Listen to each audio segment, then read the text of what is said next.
Buenas tardes, queridos hermanos. El Señor les bendiga muy ricamente. Es para mí un privilegio otra vez el poder estar con todos ustedes en esta tarde. Creo que vamos a tocar temas y cosas muy necesarias y muy importantes. Y le he pedido al Señor, como sé que muchos de ustedes también lo están haciendo, que sea la Biblia, solamente la palabra de Dios, la que aclare las dudas, la que traiga luz y la que nos guíe en todo momento en la tarde de hoy. Estoy plenamente convencido que la Biblia es lo único que puede curar la peor o una de las peores enfermedades, que es la ignorancia. No hay nada peor que ser un cristiano, que ser un creyente ignorante. Y lamentablemente, con todos mis respetos, tengo que decir que en cuanto a la Escritura hay mucha ignorancia, mucha, comprensión, pero muy defectuosa, ideas muy extrañas, muy raras, interpretaciones demasiado particulares y personalistas. Y como dije el otro día, ninguna profecía de la palabra de Dios se puede interpretar unilateralmente. Y por supuesto descartamos de entrada el yo siento, el yo creo, el Dios me dijo, porque yo creo que eso ya a estas alturas como que no pega, ¿no? Tenemos que leer detenidamente los textos cuando los queremos estudiar, compararlos con otros pasajes paralelos de la Escritura y darnos cuenta de que la Biblia se interpreta a sí misma. Y lo que no entendemos en una parte, la podemos entender en otra y así sucesivamente. Ahora bien, yo creo que tenemos la obligación y la responsabilidad de entender todo lo que se pueda entender. Hay cosas que lógicamente se escapan de nuestro conocimiento, pero repito, todo lo que se puede entender, creo que es nuestra obligación entenderlo.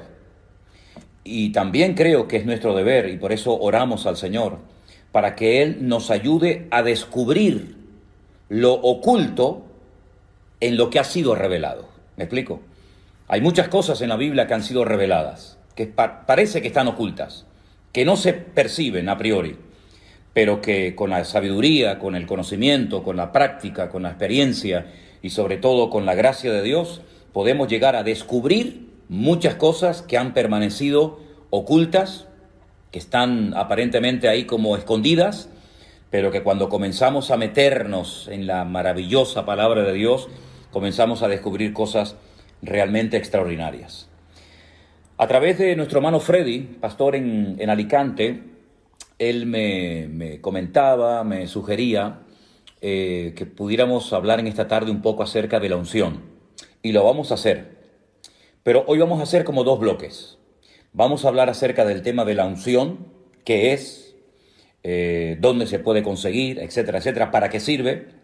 Pero permítame decirles que en estos días estoy recibiendo muchísimas preguntas de todas partes. Y quiero dejar algo bien claro, hermano. Mire, no voy a responder a preguntas que están claramente explicadas en la Biblia. Me explico. No quiero que primeramente me hagan una pregunta a mí de algo que está escrito en la palabra y luego vayan a la palabra. Vamos a hacerlo al revés. Vaya a la Biblia, busque en la palabra de Dios la respuesta a su pregunta y si usted lee los pasajes que yo le pido que lea y no los entiende por el motivo que sea, entonces me preguntan a mí. Pero no recurran primeramente a mí haciéndome preguntas sin haber ido previamente a la palabra. Primero hay que ir a la Biblia, primero hay que ir a la palabra de Dios y luego usted puede preguntar todo lo que quiera. Dicho de paso, también decirles que me han hecho preguntas, lo digo esto con todo mi respeto, muy extrañas. Hoy alguien me pedía que por favor explicara en qué consiste el pánico espiritual. Perdóneme, pero es la primera vez en mi vida que me hacen esa pregunta y no tengo ni la más remota idea. El pánico espiritual, que explique la doctrina del balcón. No entiendo lo que es la doctrina del balcón.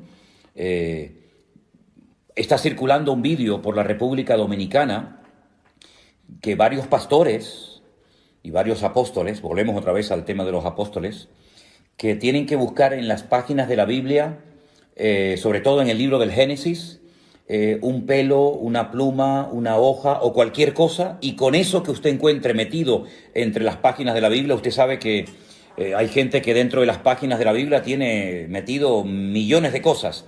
Bueno, pues vaya al libro del Génesis, dicen estos personajes, y lo primero que encuentre en cualquier página del libro del Génesis, lo encuentra, se lo frota y ya automáticamente usted está sanada o, digamos, vacunada en contra del coronavirus. Sí, cosas realmente, permítame, increíbles, sinceramente tremendas, ¿no? Pero bueno, vamos a ir en serio ahora, vamos a ver. Yo quiero tener un primer bloque, una primera parte para estudiar o para por lo menos comentar lo que nos explica el profeta Ezequiel en dos capítulos de su libro. Concretamente el capítulo 38 y el capítulo 39 del libro de Ezequiel.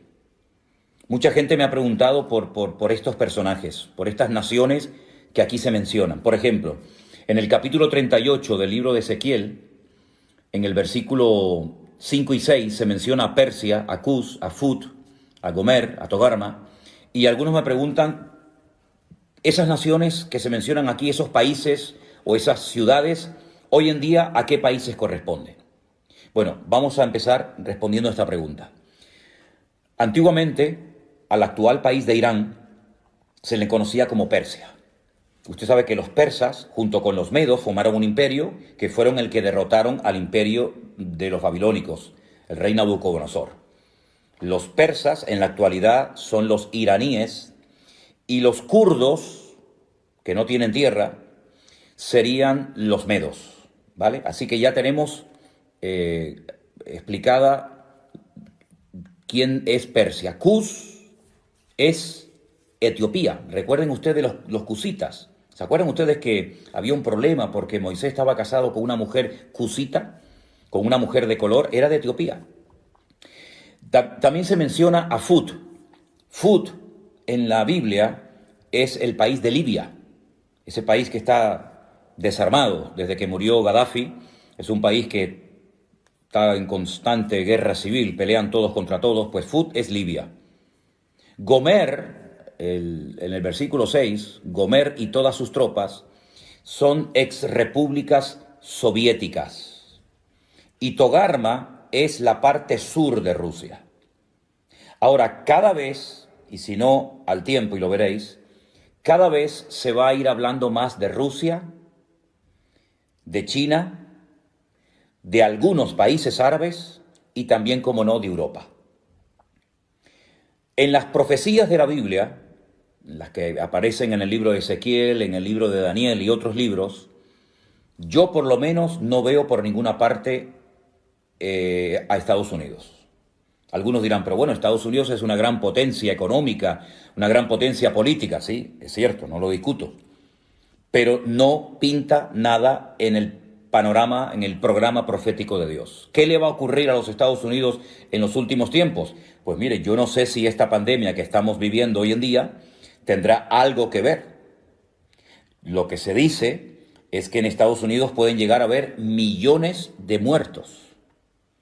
Y esto va a afectar mucho, sin lugar a dudas, la economía y la estabilidad norteamericana. Y con todo mi respeto, sé que hay muchos hermanos que me escuchan y me ven desde los Estados Unidos, y quiero decir esto con todo respeto.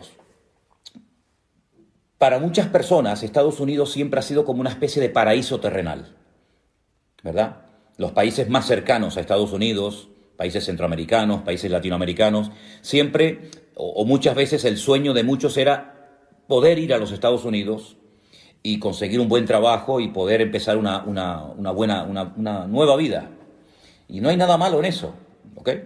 De hecho, los fundadores, los padres de Norteamérica vinieron de Europa porque buscaban una vida nueva, ¿verdad? Pero lo que no podemos caer es en el error de creer que Estados Unidos es como una especie de gran papá, una especie de Dios, y de esa manera ya todas nuestras necesidades materiales y espirituales están cubiertas. El famoso sueño americano, ¿verdad? Bueno, gloria a Dios por los Estados Unidos, gloria a Dios por todos los miles de misioneros que han mandado por toda la faz de la tierra. Gloria a Dios por los millones de dólares que han salido de las arcas de las iglesias y de los bolsillos de muchísimos hermanos y ministerios norteamericanos. Pero Estados Unidos, espiritualmente hablando, está en una crisis tremenda. Y los hermanos que viven en Estados Unidos lo pueden confirmar. Estados Unidos hace mucho, mucho tiempo que tiene que volver en genuino arrepentimiento al Señor. Y pienso que a lo mejor este presidente que tienen en la actualidad, Donald Trump, puede ser tal vez la última oportunidad que tengan los norteamericanos antes de entrar en un trato muy severo de parte del Señor, para que vuelvan otra vez a la senda antigua, para que vuelvan otra vez al origen, para que vuelvan otra vez a la fuente de la vida, que es nuestro Señor Jesucristo. Entonces, el Estados Unidos no aparece en el programa profético de Dios, pero Rusia sí, y China también, y los países árabes también, y Europa también. Y por eso cada vez vamos a oír más de Rusia. Cada vez los chinos, por un motivo o por otro, cada vez se va a hablar más de ellos. Y de Europa, la pobre Europa, la pobre víctima que no sabe dónde meterse, no sabe hacia qué lado inclinarse. Esa Europa que tiene nombre de mitología griega, que todavía no sabe cuál es su identidad, si tiene que abrirse a todas las religiones, si tiene que volver al cristianismo, si tiene que ponerse del lado de unos países o ponerse al lado de otros países. Bueno, pues en esos cuatro grupos, ahí se mueve prácticamente todo lo que va a ser el futuro. Y lógicamente, no podía ser de otra manera, Israel, ¿verdad? Entonces, repito, Rusia, China, Europa y algunos países árabes, cada vez se va a hablar más de ellos. No me malinterpreten con lo que voy a decir a continuación. Aunque es una realidad este tema famoso del coronavirus, y aunque es un hecho de que hay miles de personas que están muriendo en todas partes del mundo por este tema, que esto no sea algo que nuble nuestra visión espiritual, por favor. Que esto no nos despiste, porque hay profecías que para que se cumplan tienen que darse situaciones muy, muy parecidas a las que estamos viviendo en este tiempo. Digamos que este sería el caldo de cultivo o el inicio, el comienzo de un proceso que ya no va a dar marcha atrás. Es una especie como de cuenta regresiva.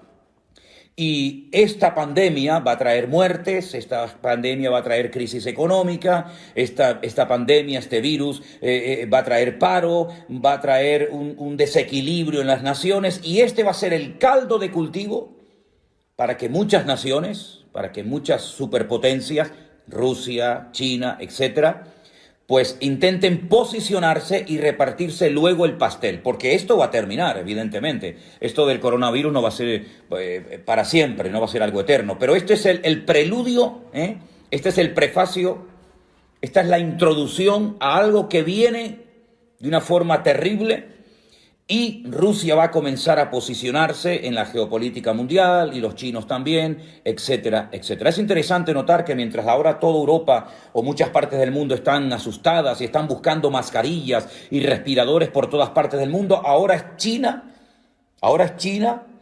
la que ofrece ayuda, la que manda médicos a Italia, la que manda aviones por aquí, la que manda aviones por allá, y también Rusia también está ahora como una especie de Papá Noel, una especie de niño bueno repartiendo ayuda por todas partes del mundo. Ojo, porque todo esto es el principio de dolores. Y hay un nombre en la Biblia, en el libro de Ezequiel, capítulo 38 y 39, que es el nombre God. God. God es un nombre simbólico. No es el nombre de una persona, pero en cierto sentido podríamos decir que ese inicuo, ese hijo de pecado, ese cuerno pequeño del cual nos habla Daniel, o ese anticristo del cual nos habla el apóstol Juan, es este personaje llamado God. Ahora, si os dais cuenta, hay un rey en la historia de Israel cuyo nombre empieza por la misma letra que por la que termina. ¿Saben cuál es, verdad? ¿Cuál es el rey de Israel que empieza por la misma letra su nombre y termina, que empieza por una letra y termina por la misma letra? El rey David. David en hebreo son 3 letras, Dalet, Vat, Dalet. Y ahí hay un mensaje, ahí hay algo muy importante. Es decir, no es una persona, digamos, fluctuante, que es una cosa ahora y una cosa más tarde.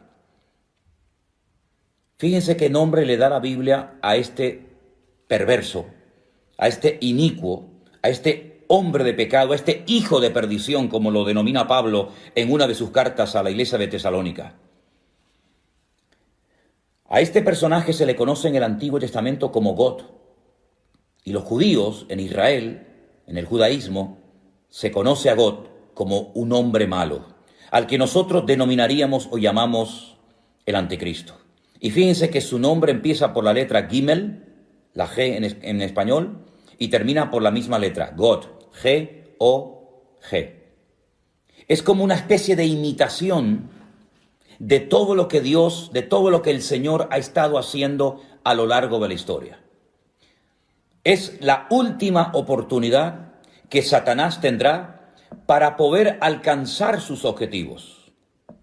Ahora, Satanás, por primera vez en toda la historia de la humanidad, va a ir en contra de su esencia. Porque el Señor Jesucristo dijo que Satanás es un ladrón que viene a hurtar, a matar y a destruir. Pero por primera vez en la historia, un instrumento tremendamente usado por Satanás, como va a ser este God o este anticristo, va a ofrecer algo que Satanás no puede ofrecer porque va en contra de su esencia.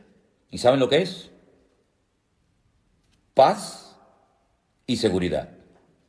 Satanás, desde el día que se rebeló contra su creador, no ha tenido ni un día de paz. Es un ser atormentado, es un ser amargado, es un ser errante, no tiene amigos, no tiene familia, no tiene nada a lo que agarrarse. Es un ser solitario que sabe que le queda poco tiempo y a través de todas las edades ha intentado destruir, neutralizar, hacer fracasar el plan de Dios, y ahora cambia la estrategia y comienza a ofrecer a través de este personaje paz y seguridad. Ahora bien, este personaje, el anticristo, que se va a levantar en los últimos tiempos, se va a manifestar como el hombre de pecado, ofrecerá paz y seguridad, pero cuidado, es falso. Da una imagen totalmente diferente a lo que realmente es. Lo pueden ver en el libro de Apocalipsis. Su apariencia es una cosa, pero cuando habla es otra. Entonces es muy importante ver los animales de los cuales se habla en el libro de Daniel, y nos dice la Biblia que es como un león, que es como un oso, que es como un leopardo. Es una mezcla de esos imperios que nos han precedido en el pasado, pero lo que va a hacer a los 3 años y medio de su reinado, de su gobierno, va a ser una traición. Se va a volver en contra del pueblo de Israel. Pero aquí también Dios sigue dominando y controlando el orden mundial. Porque, dicho sea de paso, si os dais cuenta, cada vez esta expresión que acabo de mencionar, cada vez se está oyendo más en la televisión, en las radios. El nuevo orden mundial, el nuevo orden mundial. Todo va a cambiar. La geopolítica, la economía, etcétera. Bueno, pues esto del nuevo orden mundial no es nuevo, por lo menos para nosotros los estudiantes de la Biblia, los que creemos en el Señor. ¿Por qué? Porque evidentemente viene un nuevo orden mundial. Das en cuenta que ya, por ejemplo, uno de los grandes de Europa ya se fue. Esto era impensable hace unos años, que los ingleses decidieran marcharse de Europa, pero ya es un hecho. El famoso Brexit ha hecho que Inglaterra saliera de Europa. Ya es uno menos. Hay una serie de países en este momento en Europa que no están dispuestos a echar una mano, a ser solidarios, por ejemplo, con Italia, por ejemplo, con nosotros los españoles, por ejemplo, con Francia. Hay una tirantez, hay una división interna en la Unión Europea, que de unión no tiene nada. Y por otra parte, están ahí como esperando la oportunidad los árabes. Los árabes que van a jugar un papel fundamental en los últimos tiempos, porque los árabes tienen algo que el mundo necesita, pero se está tratando de desarrollar nuevas tecnologías, se está tratando de evitar que se dependa 100% del petróleo de los países árabes. Y ahora, por ejemplo, Estados Unidos está pensando en venderle de su petróleo al mundo.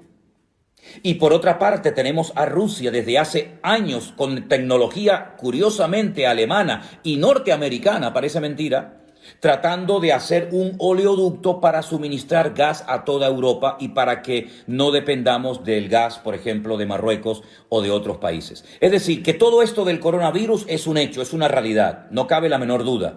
Pero también no nos olvidemos, hermanos, siervos de Dios, Iglesia de Jesucristo, no nos olvidemos que detrás de esta cortina de humo, detrás de este hecho del coronavirus, se están dando movimientos entre bambalinas que van a cambiar el rumbo de la historia de la humanidad, pero no les quepa a ustedes la menor duda. En los capítulos 38 y 39 del libro de Ezequiel se mencionan a Mesec y a Tubal. Sería muy bueno que ustedes anotaran esta cita, Génesis capítulo 10. En Génesis capítulo 10 se nos habla acerca de los hijos de Jafet. Yo no tengo tiempo para explicar todo esto ahora, pero cuando Noé salió del arca, sus tres hijos, Sem, Can y Jafet, se extendieron por todas las naciones de la tierra y todas las naciones tienen su origen en Sem, en Can o en Jafet. Y hijos de Jafet fueron Mesec y Tubal, es decir, que Mesec y Tubal fueron nietos nada más y nada menos que de Noé. Y estos hijos de Jafet, estos nietos de Noé, sería muy interesante que ustedes vieran dónde se ubicaron, dónde comenzaron a reproducirse, qué países del mundo comenzaron a poblar, de tal manera que de esas regiones en los últimos tiempos se levantarán ejércitos tremendamente poderosos y armados hasta los dientes y que van a ser llevados, escuche bien esto, van a ser llevados por Dios hasta Israel para que allí conozcan el poder de Dios. Es decir, Dios nunca ha perdido el control de las naciones, ni del mundo. Dios es soberano. Y Dios sabe cuándo y cómo y dónde mover a los líderes, a las naciones, a los ejércitos, etcétera, etcétera. Y es Dios el que lleva a God hasta la tierra de Israel y dice que allí es donde muere. Permítame leerles Ezequiel capítulo 39, versículo 11, para los que tienen su Biblia abierta. En aquel tiempo yo daré a God lugar para sepultura. Allí, en Israel, allí es donde será enterrado God, en el valle de los que pasan al oriente, al mar, y dice que en aquel lugar enterrarán a God y a toda la multitud que viene con él, y aquel lugar será llamado el valle de la multitud de God. Es muy interesante que aún esta batalla, esta famosa batalla de Armagedón, aún no se ha llevado a cabo, y ya el Señor nos dice de antemano a través del profeta Ezequiel dónde va a ser enterrado God. Una vez hablando con unos rabinos en Jerusalén salió este tema, el tema de God, de Magog, de Mesec, de Tubal, porque Magog es la tierra, ¿vale? Magog es la tierra sobre la cual reina God, ¿bien? Y Mesec y Tubal son, digamos, regiones satélites, antiguas hijas de la Unión Soviética, que se volverán a unir en los últimos tiempos y, capitaneados por Rusia y por otros ejércitos, atacarán al pueblo de Israel desde el norte, dice la Biblia. El peor enemigo de Israel está en el norte. Cojan un mapa cuando puedan y tracen una línea recta desde Jerusalén hacia arriba y van a llegar derecho a Moscú. en línea recta, sin desviarse ni a derecha ni a izquierda, de Jerusalén hacia arriba, cruzan todo lo que son los altos del Golán, atraviesan Siria, pasan por Turquía y a continuación arriba, directamente, justo al norte. Moscú, la capital de Rusia. Entonces, lo que quería decirles es que el pueblo de Israel sabe perfectamente estas profecías. Muchos las conocen y saben perfectamente que del norte viene una invasión tremenda, tremenda. Ahora, como les decía, hablando una vez con estos rabinos, y salió el tema de God y cómo iba a ser enterrado y todo esto, me dieron una explicación, una respuesta interesante. No digo que sea exactamente así, pero yo os la voy a compartir porque sé que a muchos de ustedes les interesa este tema. ¿Se acuerdan ustedes cuando Noé salió del arca? Dice que al poco tiempo Noé apareció totalmente desnudo, borracho en la puerta de su tienda. Recuerden los 3 nombres de los hijos de Noé: Sem, Can y Jafet. Dice la Biblia que Can se burló de su padre. Parece ser que hubo sus más y sus menos. Y cuando Noé despierta, maldice a la descendencia de Can. Maldice a Canaán, que aún no había nacido. Los cananeos son descendientes de Can. Y eran naciones, eran pueblos que estaban totalmente bajo la maldición de Noé. Porque hizo burla de su padre, porque vio la desnudez de su padre. Sin embargo, Sem y Jafet marcharon marcha atrás y taparon la desnudez de su padre.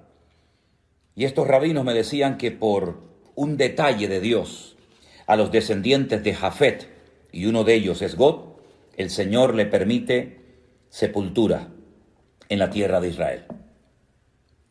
Ahí queda eso. Cómanse el pescado y dejen las espinas a un lado. La batalla será de tal magnitud, y quiero dejar una cosa bien clara, esta batalla que se describe en los capítulos 38 y 39 del libro de Ezequiel aún no se ha llevado a cabo. Esto es profético, esto nunca ha ocurrido. Esto es algo que va a ocurrir en los últimos tiempos. Desde Tbilisi, vecino con Rusia. Qué interesante este mensaje que nos acaba de mandar Miriam Masi. Te saludo desde Tbilisi, Europa del Este, país vecino con Rusia. Interesante. Esta batalla será de tal magnitud que una vez que termine, y la batalla se llama la batalla de Armagedón, se va a llevar a cabo en un valle precioso que he tenido la oportunidad y el privilegio de verlo muchas veces, de caminar por él, de conducir por medio del valle. El valle de Jezreel o el valle de Megiddo. Es un valle inmenso. Ya Napoleón dijo cuando lo vio, este es el valle perfecto para llevar a cabo una gran batalla. Bueno, pues en ese valle se va a llevar a cabo una batalla tremenda que va a llegar hasta el Monte de los Olivos en Jerusalén, donde muere el anticristo y muchas de sus tropas. Y una vez que la batalla termine, dice que estarán durante 7 años quemando al fuego el armamento que las tropas trajeron para atacar al pueblo de Israel. Allí habrán tropas de todas partes del mundo, También los chinos mandarán millones y millones de soldados para atacar al pueblo de Israel. Porque al final todas las naciones del mundo quieren conquistar Jerusalén y la quieren para ellos. Y la Biblia nos enseña que en ese valle del Armagedón la batalla será tan espectacular. Dice la Biblia que lloverá lluvia impetuosa, piedras de granizo, fuego y azufre. Apocalipsis dice que serán del peso de un talento, 45 kilos. Probablemente está haciendo referencias a bombas, vete tú a saber. Y la Biblia nos enseña que durante 7 años después de la batalla de Armagedón estarán quemando el armamento de todas aquellas personas que vinieron a pelear contra Israel. 7 años.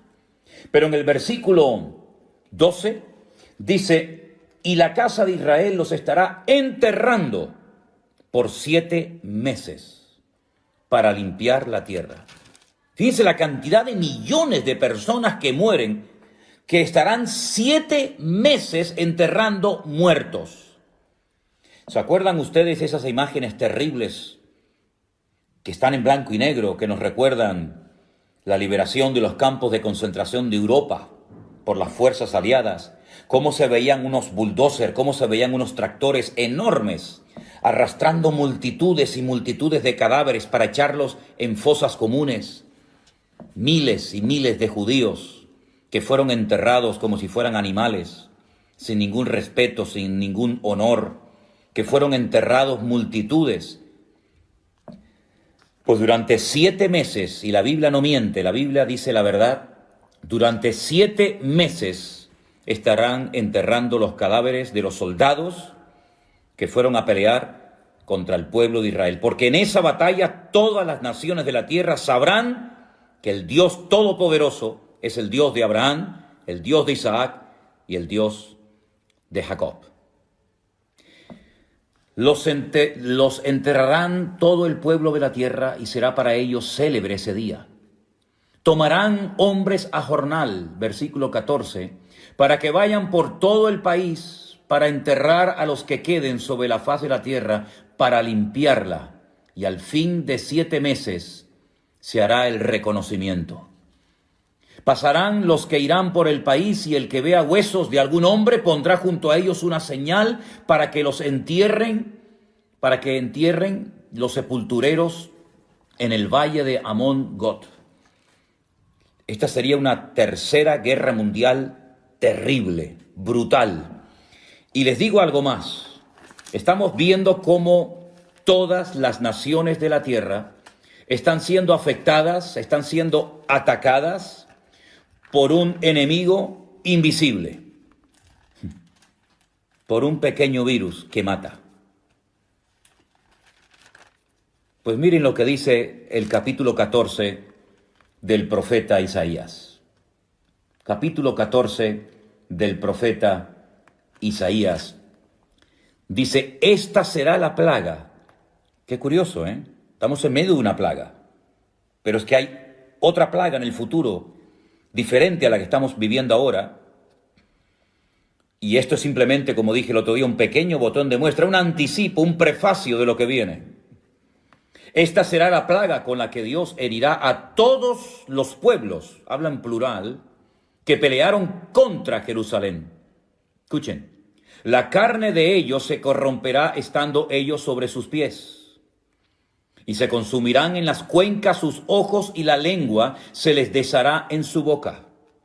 Zacarías capítulo 14, verso 12, versículo 13. Y acontecerá en aquel día que habrá entre ellos gran pánico enviado por el Señor. Trabará cada uno de la mano a su compañero y levantará su mano contra la mano de su compañero. Se matarán entre ellos, van a pelear contra Jerusalén, van a querer destruir a Israel y al final se terminan matando y peleando entre ellos. Y no es la primera vez que esto pasa, porque en el Antiguo Testamento, en la Tanaj, sabéis perfectamente que esto ya pasó en otras ocasiones. Todos los que sobrevivan de las naciones tendrán que venir a Jerusalén cada año para adorar al Rey, al Señor de los ejércitos, y a celebrar la fiesta de los tabernáculos. Pero fíjense cómo esta plaga afectará tanto a bestias como a seres humanos, y morirán millones y millones de personas. 7 meses enterrando cadáveres, 7 meses enterrando muertos. Todo esto lo pueden leer ustedes en Zacarías capítulo 14, en Ezequiel capítulo 38 y capítulo 39. Pero para terminar este bloque, permítame llevarles al libro del Apocalipsis, último libro de la Biblia, al capítulo 20. Ha habido una gran batalla, la batalla de Armagedón, una batalla donde han muerto millones de seres humanos. El Señor viene, establece su reino en Jerusalén por 1000 años,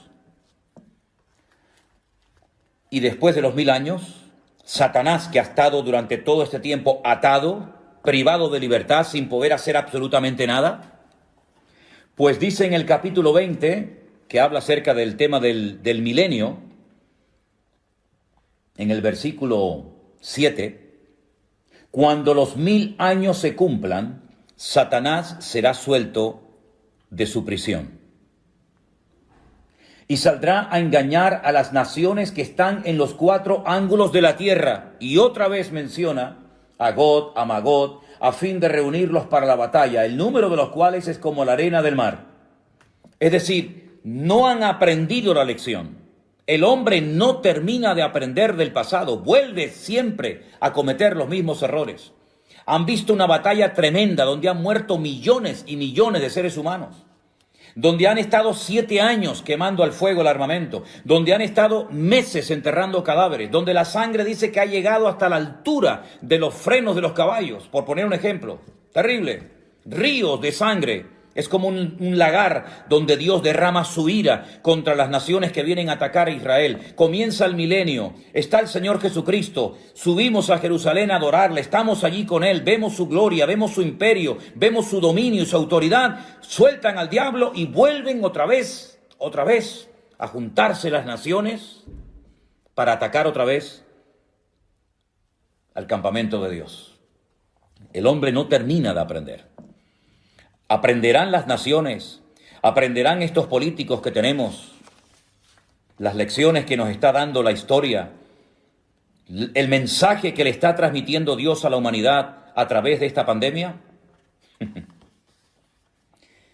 En fin, ustedes saben perfectamente la respuesta. Pasamos a otro tema. La unción. ¿Qué es la unción? La Biblia nos enseña que los reyes, antes de poder gobernar, tenían que ser ungidos, ¿verdad? Vemos, por ejemplo, por poner un ejemplo, vemos a Samuel yendo a Belén de Judea, a la casa de un tal Isaí, para ungir con un aceite especial, el aceite de la unción, como se dice en Éxodo 25:6. Voy a dar una serie de versículos, los que están tomando nota, este es el primero, Éxodo 25:6. El aceite de la unción se preparaba con unas especies muy especiales. El aceite de la unción no se podía utilizar para otras cosas más que para ungir, ¿vale? Y allí en el libro de Éxodo, capítulo 25:6, se habla del aceite de la unción, y también en el libro de Levítico se nos dice un poco de su elaboración, de cómo se preparaba. Vemos en el libro de los Salmos, yo voy a dar el versículo y no puedo leer todos los textos porque si no esto sería interminable. En el Salmo 89:20 dice que el Señor ungió a David para ser rey de Israel. También a otros, ¿no? Pero concretamente el Salmo 89 es el salmo donde encontramos el pacto que hace Dios con David, y en ese pacto incluía una unción especial para ser rey de las 12 tribus de Israel, ¿vale? La palabra Mashiach, ungido, no es un nombre propio, como puede ser Antonio, Tomás, Santiago, Ricardo, Alberto, Manuel, sino que es un título, más que un título, es algo que se hacía sobre las personas, sobre algunos objetos, para consagrarlos para un servicio especial. Se ungían a los reyes, se ungían a los profetas, se ungían a personas para una función específica. El rey de Israel era el ungido del Señor. Ahora, esa unción, ese respaldo divino que se representaba derramando un aceite que se preparaba especialmente sobre la cabeza, sobre las vestiduras. Por ejemplo, en el Salmo 133 nos habla de la unción que se derramó sobre Aarón como sumo sacerdote en el tiempo de Moisés en el desierto, en el tabernáculo, ¿verdad? Esa unción, ese acto de Dios de respaldar a un hombre, de respaldar a una persona para ser rey, para ser sacerdote, para ser profeta o para una función en específica, esa unción, ese respaldo de Dios también se menciona en el Nuevo Testamento. Pero ya no se ve a nadie echándole aceite sobre la cabeza a nadie para que reciba la unción. Es cierto que en el Nuevo Testamento hay algunos textos donde se habla del aceite. Por ejemplo, hoy encontraba un versículo muy interesante, y ese sí quiero leerlo, en Marcos capítulo 6, versículo 13, en el Evangelio.